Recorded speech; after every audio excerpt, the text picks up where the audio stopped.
Merhaba, bugünkü derinlemesine incelememizde Nikola Tesla var.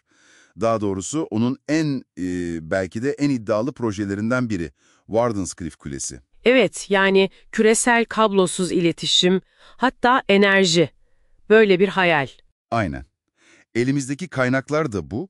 Hani rüyanın başlangıcından o trajik sona kadar giden süreci epey detaylı anlatıyor. Amacımız da aslında Tesla'nın bu devrimci fikrinin parlaklığını ve neden işe yaramadığını, daha doğrusu neden gerçekleşemediğini anlamana yardımcı olmak. Hazırsan başlayalım o zaman. Şöyle bir düşün. 20. yüzyıl başı. Bir mucit çıkıyor, bütün dünyaya kablosuz mesaj, hatta enerji göndermeyi planlıyor. Ve bunu finanse eden kişi kim? Dönemin en güçlü bankeri, J.P. Morgan. İşte işin ilginç yanı da bu. Vizyonları o kadar farklı ki. Tamamen zıt diyebiliriz. Bu çatışma da zaten hikayenin tam merkezinde. Kesinlikle. Her şey aslında Tesla'nın Colorado Springs'teki deneyleriyle başlıyor. Orası temel. Neden Colorado peki? Seçimi çok bilinçliydi. Yüksek rakım, kuru hava, sık yıldırımlar, dünyanın elektriksel doğasını araştırmak için yani mükemmel bir laboratuvar gibi düşün. Hı hı. Gezegenimizin dev bir iletken olduğunu kanıtlamak istiyordu en temelde. Ve bunun içinde acayip bir alet yapmış. Büyütücü verici. Evet evet, o zamana kadar yapılmış en büyük Tesla bobiniydi. Milyonlarca volt üretiyor, böyle 40 metrelik yapay şimşekler falan, müthiş bir şey. Fotoğrafları var, inanılmaz görünüyor gerçekten. Sırf dünyanın iletkenliğini test etmek için yapmış bunu. Tabii bunlar sadece gösteri değildi, yani yerden kıvılcımların fırlaması, uzaktaki lambaların kablosuz yanması falan, bunlar hep dünyanın enerji dalgalarına iletebildiğine dair kanıtlardı onun için. Anladım. Özellikle 1899'da keşfettiği o durağan dalgalar meselesi çok kritik. Yani dünyanın belli frekanslarda rezonansa girebileceğini, adeta bir akort çatalı gibi titreşebileceğini gösterdi. İşte Wardenclyffe'in bilimsel temeli de bu mu oluyor? Aynen öyle. Tam olarak bu keşfe dayanıyordu. Peki o gizemli kozmik sinyaller iddiası, uzaydan, Mars'tan falan sinyal aldığını düşünmüş. Ha evet, o konu biraz ilginç. Tesla öyle düşünmüş, evet. Ritmik sinyaller aldığını iddia etmiş. Ne olabilirmiş peki? Ya modern yorumlar diyor ki belki Jüpiter'in doğal radyo emisyonlarıydı ya da belki de Marconi'nin ilk deneylerinin parazitleri falan. Kim bilir? Ama bu bile Tesla'nın ne kadar ileride olduğunu gösteriyor aslında. Belki de biraz yalnız hissettiğini. Olabilir, olabilir.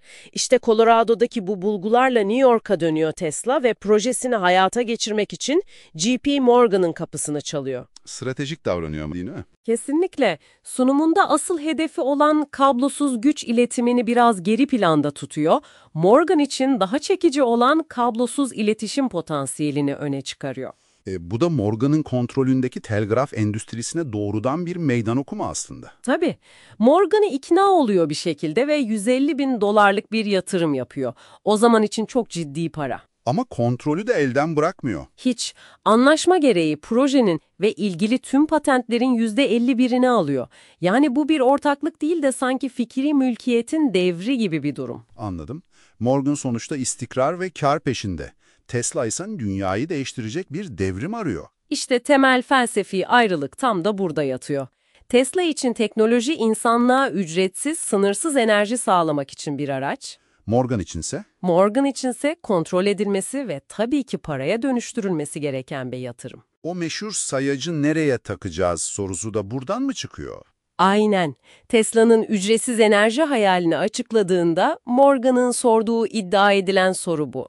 Gerçek mi, sonradan mı uyduruldu bilinmez ama aradaki o vizyon farkını çok iyi özetliyor bence. Kesinlikle.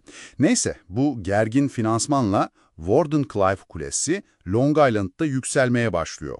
Ünlü mimar Stanford White tasarlamış. Evet, 57 metrelik ahşap iskeletli, tepesinde 55 tonluk devasa çelik bir kubbe. Çok etkileyici bir yapı gerçekten. Bir de o topraklama sistemi var. Yerin bayağı derinlerine iniyor değil mi? Dünyayı devrenin bir parçası yapmak için. Evet, 90 metreden daha derine inen bir sistem, dünyayı adeta kavramak için tasarlanmış. Peki kulenin amacı neydi tam olarak? İkili bir durum var sanırım. Aynen öyle. İki farklı amacı vardı. Açıklanan vizyon küresel bir iletişim sistemiydi. İşte haberler, mesajlar, belki resimler anında dünyanın her yerine iletilecek. Yani internetin, akıllı telefonların 100 yıl önceki hali gibi bir şey. Gibi, evet. Ama Tesla'nın asıl ve daha gizli tuttuğu hedefi çok daha büyüktü. Dünya çapında kablosuz, temiz ve potansiyel olarak sınırsız elektrik enerjisi dağıtmak. Müthiş bir hayal ama gerçekleşemiyor. Neden? Mükemmel bir fırtına mı koptu? Tam olarak öyle diyebiliriz. Bir dizi olumsuz gelişme üst üste geldi.